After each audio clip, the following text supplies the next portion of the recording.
municipales 2020. Aujourd'hui, je suis avec Julien Fichot. Bonjour. Bonjour. Alors, vous vous présentez à Saint-Martin-de-Seignances avec la liste Vivre ensemble à Saint-Martin. Alors, qu'est-ce que derrière ce slogan vous voulez dire? Alors, Vivre ensemble Saint-Martin, c'est déjà un territoire qui bouge énormément. La côte sud de Landes connaît une évolution démographique, une évolution économique. Et c'est vrai qu'on a des territoires où l'enjeu, c'est de rassembler les différents acteurs, rassembler les habitants, les riverains, mais aussi les bénévoles associatifs, les acteurs économiques, autour d'un même projet et créer finalement une cohésion. Et vivre ensemble, c'est aussi faire ensemble d'abord. Et c'est vraiment un gros pan de notre programme, je pense qu'on va y revenir dessus, sur la démocratie participative, c'est se dire comment inclure le citoyen dans toutes les décisions locales et finalement ouvrir les portes de la mairie. Donc je présume que vous avez les réponses, on y viendra après. Oui. On va d'abord commencer par vous. Vous êtes la tête de liste, donc Julien Fichot. Mais derrière ce nom, qui se cache? Alors, Julien Fichot, j'ai 39 ans. Je suis conseiller bancaire en immobilier à la Poste depuis 17 ans, depuis 2003. Finalement, je suis un enfant du Seignances. J'étais à l'école primaire à Saint-André-de-Seignances, j'étais au collège à Saint-Martin-de-Seignances, j'ai construit à Saint-Martin-de-Seignances, donc viscéralement attaché à ce territoire et aux Seignances. Et finalement, assez naturellement, j'ai toujours voulu être acteur sur ma commune. J'ai été président d'une association sportive à l'âge de 18 ans sur Saint-Martin-de-Seignances. Et ensuite, à 27 ans, je suis rentré au conseil municipal. Et ça fait maintenant 12 ans que je suis élu. Et c'est la première fois que je me présente en tant que tête de liste pour Vivre ensemble Saint-Martin.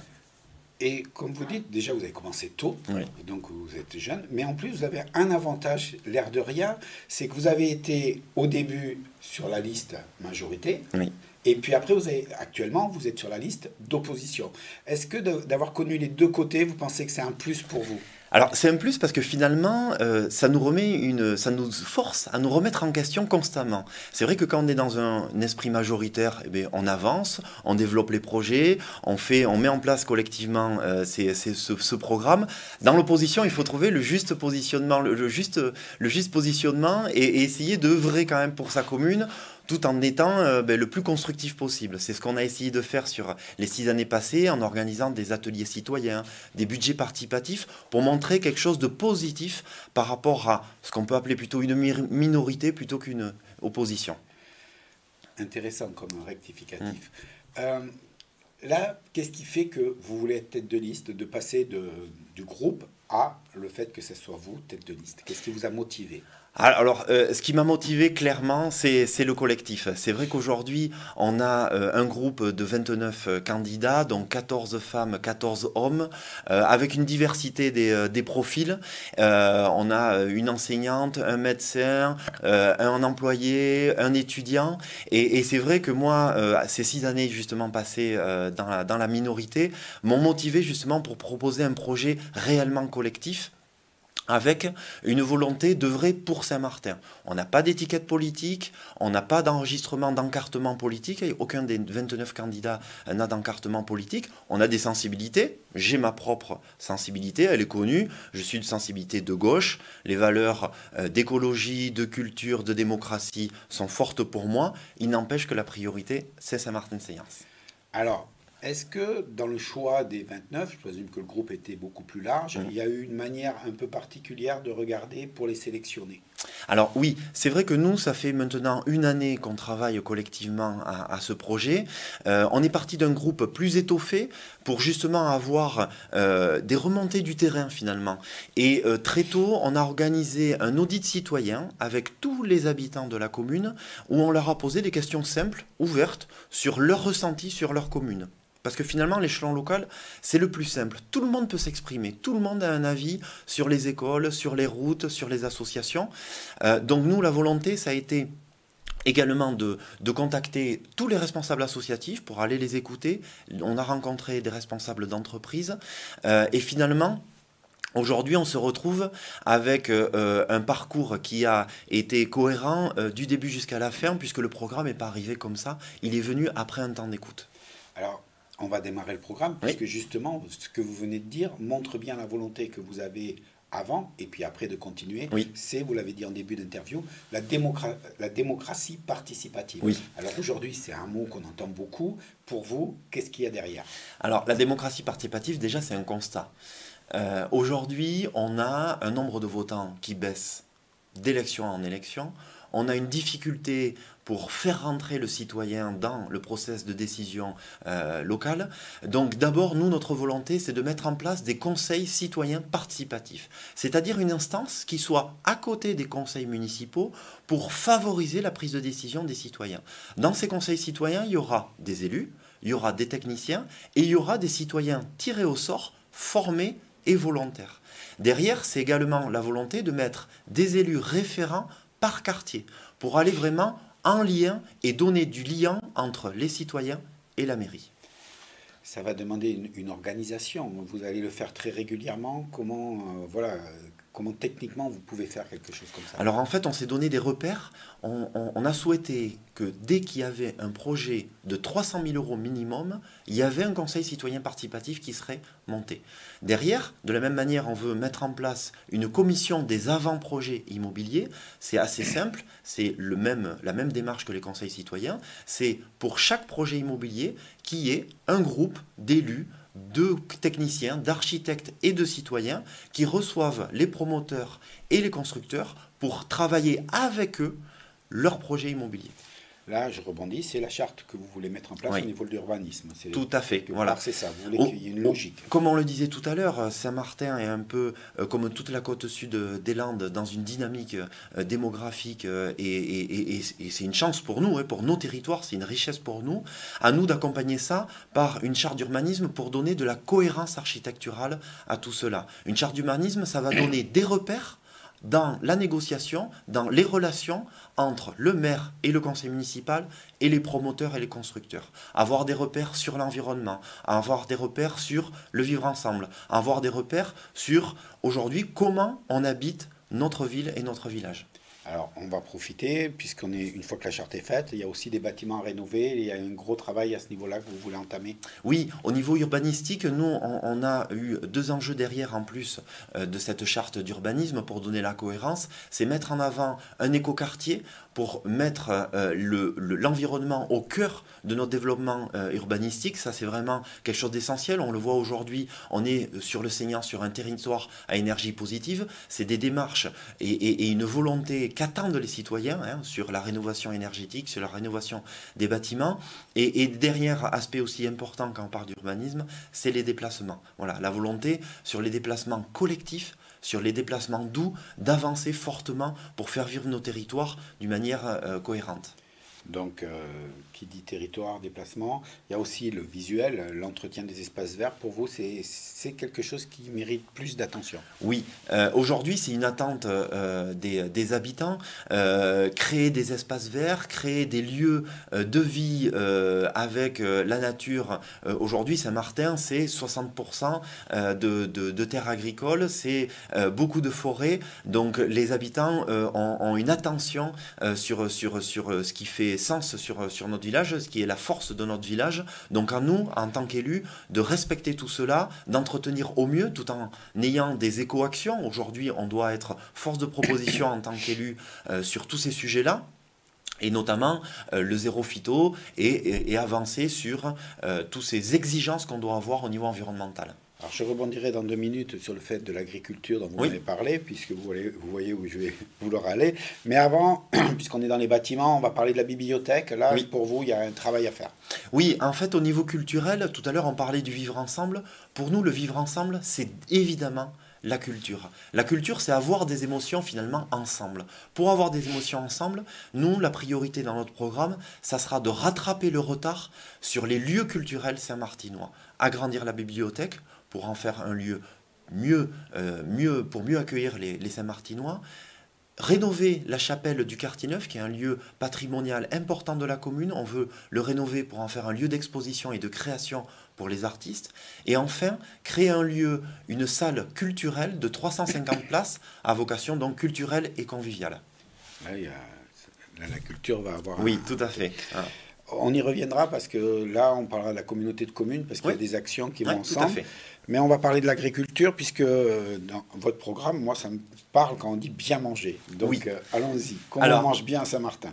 Finalement, notre ambition, d'abord, c'est au niveau de l'enfance-jeunesse. Aujourd'hui, on doit avoir cette exigence au niveau des enfants de leur proposer une nourriture adaptée, fraîche, de qualité. Donc, on souhaite étudier le projet d'une cantine cuisine municipale sur notre territoire pour avoir une offre de qualité à nos enfants. Et avec un circuit court, puisque je présume qu'on parle d'agriculture, qu'il y a un Exactement. truc. Donc, vous allez vous mettre en relation avec les agriculteurs. Comment vous allez créer ces circuits? Finalement, aujourd'hui, il existe des outils. Le Conseil départemental des Landes a créé une plateforme pour favoriser justement ces achats de produits locaux. Et finalement, quand on maîtrise une cantine cuisine municipale, on maîtrise l'approvisionnement. Et du coup, ce qu'on met dans l'assiette, on le maîtrise dès le départ. Alors là, on arrive à toucher l'économie, puisque obligatoirement, ça a une incidence sur le prix du repas. Donc là aussi, en économie, quel va être votre regard sur la ville de Saint-Martin et qu'est-ce que vous allez vouloir faire pour développer l'économie, qui est le cœur Alors, déjà, sur Saint-Martin, on a eu, lors des conseils municipaux précédents, hein, depuis 20-30 ans, toujours un coup d'avance au niveau du développement économique. On a plusieurs zones économiques sur la commune. Et notre volonté, c'est d'abord utiliser ce réseau de professionnels, les commerçants, les artisans, les chefs d'entreprise, pour faire un club d'entreprise et finalement créer des synergies sur la commune. C'est derrière aussi la volonté de candidater au territoire zéro chômeur longue durée. Aujourd'hui, on a une difficulté sur ces personnes qui sont exclues de l'emploi, et là c'est un nouveau dispositif national qui va, entre guillemets, favoriser l'adaptabilité de l'emploi pour ces personnes. Et enfin, pour terminer, la volonté aussi derrière, c'est de créer un écolabel pour les commerçants et les artisans, par exemple pour lutter contre le gaspillage alimentaire pour les restaurants, pour favoriser le tri des employeurs, des entreprises, pardon, pour que derrière, ça soit vraiment toute la commune qui aille dans ce sens. Alors on arrive là tout doucement, on est arrivé au cœur de ville. Oui, Et là, vous voulez le transformer en cœur de vie. Vous oui. avez un regard, je dirais, différent de ce que propose aujourd'hui la majorité. Oui, aujourd'hui, c'est vrai que la majorité a proposé un projet cœur de ville, pardon, qui concerne principalement la plage Jean Ramon. Nous, notre façon de voir les choses, c'est d'avoir une approche globale. Avoir une approche globale sur notre façon d'habiter cette centralité, ce bourg, à la fois pour les logements, à la fois pour les déplacements. Nous avons mis dans le programme l'étude, mettre en place une étude de circulation, parce qu'aujourd'hui, c'est très problématique et on veut faire une étude sensée pour derrière mettre en place un plan d'action qui fluidifie le trafic sur ce cœur de ville et sur le reste de la commune. Et enfin, c'est avoir tout simplement une cohérence architecturale sur tous les projets qui seront donc sur la centralité, sur le bourg de Saint-Martin-Seyance. Alors, on va parler maintenant un peu des jeunes de Saint-Martin. C'est-à-dire que vous voulez, vous avez dit, vous voulez vous appuyer, vous avez fait le tour de toutes les associations. Donc là, il va y avoir un vrai travail. Comment vous allez travailler avec eux? Alors, il y a deux choses. Déjà, le monde associatif, aujourd'hui, il est très fort sur Saint-Martin. Il y a plus de 50 associations, c'est la particularité. On a des enfants des villages d'à côté, de Biodos, de Saint-Anne-Seignance, qui viennent faire leur activité sportive sur notre village. Donc nous, en premier lieu, c'est créer une maison des associations pour venir en soutien des bénévoles associatifs et les aider dans leur engagement au quotidien. Ensuite, derrière, c'est pour les responsables associatifs mieux formés sur les premiers secours. Parce qu'un bénévole associatif qui accompagne au niveau du rugby, au niveau de foot, il faut qu'il soit formé pour les premiers secours. C'est vraiment quelque chose sur lequel en France on a beaucoup de retard. Et derrière, enfin, c'est mettre à niveau certaines installations sportives et notamment avec la zone de grands jeux sur le stade Goni pour renforcer ce pôle sportif et de loisirs sur Goni. On va rester dans le sport, mais Oui. un peu sous un regard différent. Oui. Pas de compétition, mais plutôt le sport en tant que loisir, santé. Et là, vous voulez vraiment intervenir dessus. Oui, ça c'est une demande forte et clairement une priorité de notre programme, c'est candidater au réseau sport santé. Le réseau sport santé, c'est aujourd'hui, premièrement, le sport sur ordonnance. C'est aller voir les praticiens, aller voir les professionnels de la santé pour créer une dynamique sur cette thématique du sport santé et du sport bien-être, pour raccrocher les personnes qui sont exclues, qui n'ont pas la possibilité de pratiquer une activité sportive ou qui sont éloignées de cette activité, avec également des ateliers, des conférences sur la diététique par exemple, et aussi derrière mettre en place des démarches sur le sport pour tous et le sport famille. Donc là, on a fait un premier tour des 10 actions. Je dirais, le 15, vous êtes élu, puisqu'il n'y aura qu'un seul tour à Saint-Martin. Oui, il y a 2 listes, ça je le rappelle. Parce que, oui, c'est important, vous avez raison. Ces 10 actions, c'est celles que vous allez mettre immédiatement en mouvement dès que vous êtes élu. Oui. Est-ce qu'il y a d'autres actions dans votre démarche qui viendront après, mais qui sont importantes à vos yeux? Alors oui, derrière évidemment, vous avez raison, quand on est élu, il faut respecter un temps de travail cohérent. C'est vrai que quand on parle de démarche participative, automatiquement, il faut se dire que ça prend du temps, l'action publique. Il ne faut pas faire n'importe quoi. Alors effectivement, on a des priorités, on les a abordées. Après, derrière, le temps de l'action publique plus long, ça concernera des projets, notamment on a évoqué l'écoquartier, on a évoqué certains lieux culturels. C'est sûr que tout ne va pas se faire en une année. Il faut prendre le temps d'étudier et surtout de faire participer en amont tous les Saint-Martinois à la prise de décision. Et c'est pour ça que le temps de l'action publique doit respecter ce temps d'appropriation en associant tous les acteurs, les riverains, les citoyens. Alors, je dirais quand on donne la parole aux gens, ils ont plein d'idées. Et ça coûte cher. Oui. Donc, financièrement, est-ce que vous allez trouver une planche à billets ou est-ce que vous allez maîtriser ça comment? Parce que les gens vont se dépêcher de vous demander des choses. Alors, pas de planche à billets, surtout du concret finalement. Aujourd'hui, sur Saint-Martin-de-Seignance, on a une commune en mutation, comme on le disait. C'est vrai que l'endettement de la commune depuis 2014 a augmenté, mais reste aujourd'hui d'une manière raisonnable par rapport aux mêmes communes au niveau de la moyenne d'endettement par habitant. Et aujourd'hui, tous nos projets, on les a évidemment engagés sur une budgétisation et surtout sur un temps d'un mandat de 6 années. Voilà, donc ça c'est quelque chose, ça a été fait d'une manière raisonnée. Il y a un philosophe, Edgar Morin, qui dit qu'un élu, il doit être raisonné et passionné. Donc je pense que c'est la bonne définition pour notre programme. Alors, on va attaquer le dernier chapitre et ça va me permettre de rebondir sur la culture et la communauté de communes, puisqu'il y a une action forte qui est estimée. Comment vous allez travailler avec la communauté de communes? Quelle est votre position? Et justement, comment on peut, sur des synergies comme la culture, expliquer l'intérêt? Oui, vous avez tout à fait raison. La culture, tout à l'heure, je parlais du vivre ensemble. Eh bien, à l'échelle du territoire du Seignance, c'est la même démarche. Aujourd'hui, on a la chance d'être à 8 communes, ce qui est finalement un échelon tout à fait humain pour gérer correctement cet échelon. On sait qu'il faut travailler d'une manière unie, les 8 communes. Il faut qu'on ait de la co-construction. C'est vrai que chaque commune a ses qualités, chaque commune a ses attentes, chaque commune a ses particularités. Et à nous de travailler d'une manière transversale avec tous. Et puis, tout simplement, il me semble aussi que la démarche participative, il faut l'insérer dans l'échelon communautaire. L'échelon communautaire, c'est quelque chose qui est méconnu de la part des citoyens. Et c'est vrai que si on inclut cette démarche participative à l'échelon communautaire, déjà, ça sera quelque chose où les gens vont s'approprier les projets communautaires. Et à nous, on a fait quelque chose de simple avant l'élection.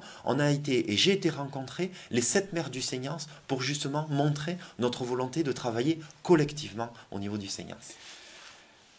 Le collectif, justement, donc c'est votre équipe. Est-ce que vous avez déjà prévu, parce que ça prend du temps d'être maire, vous avez un métier, vous avez une équipe. Comment vous allez vous organiser justement pour être présent à la communauté de communes, à la mairie, à votre travail? Je présume que vous avez une femme, des enfants, ils vont vouloir vous voir aussi. Oui. Est-ce que vous avez déjà réfléchi à toute cette organisation? Oui, évidemment. Et les gens, est-ce que vous avez des gens dans votre liste avec des rôles précis qui fait que... Alors finalement, ça part déjà, comme on l'a dit tout à l'heure, de la démarche de constituer un groupe. Il faut anticiper toutes ces choses-là. Aujourd'hui, on a une force dans notre groupe qui est de 24 à 65 ans, c'est d'avoir des profils et des professions totalement différentes. On a des personnes qui sont libres en journée, on a des personnes qui sont plutôt disponibles en soirée, on a 3 retraités. La volonté derrière, c'est d'avoir un fonctionnement démocratique, justement, où on puisse associer tout le monde. Donc ça, c'est aussi aussi dans l'organisation au quotidien d'une mairie qu'il faut qu'on l'adapte. Et derrière, à titre personnel, moi je travaille donc à la Poste, j'aurai la volonté évidemment de prendre une disponibilité sur mes temps de travail et par exemple de réduire mon temps de travail sur une journée pour évidemment passer la priorité de mon temps sur la mairie de Saint-Martin-de-Séance. La communauté de communes, c'est vous qui serez présent ou ça sera d'autres personnes, comme Alors, vous l'avez prévu? Ça, aujourd'hui, comme on le disait tout à l'heure, c'est un travail collectivement. Rien n'est arrêté aujourd'hui. C'est finalement aussi respectons le temps des élections où on verra un petit peu derrière. Ça, finalement, c'est le 3e et 4e tour de l'élection où, une fois les élections municipales faites, on se rassemblera les maires des 8 communes pour discuter de la bonne organisation et de la bonne gouvernance politique ensemble à 8. On a fait à peu près le tour de tout le Oui. programme. On arrive à la fin de cette interview. Je vais vous poser la même question que je pose à tous mes candidats, tous mes invités. Le 15 mars, et uniquement le 15 mars, je reviens dessus, Oui. il y aura un seul tour. Il y a 2 listes à Saint-Martin. Pourquoi voter pour votre liste plutôt que pour l'autre liste? Alors clairement, je pense que vous l'avez compris, voter pour nous, c'est voter pour le collectif. On veut la jouer collective, comme pour faire une métaphore sportive, avec des projets étudiés, réalistes et financés. Une équipe soudée et passionnément investie pour son village et pour Saint-Martin-de-Séance, et pour un Saint-Martin dynamique, ouvert, pour tous et avec tous. Merci beaucoup. Alors, c'était Julien Fichot, Vivre ensemble à Saint-Martin. Maintenant, c'est à vous de choisir.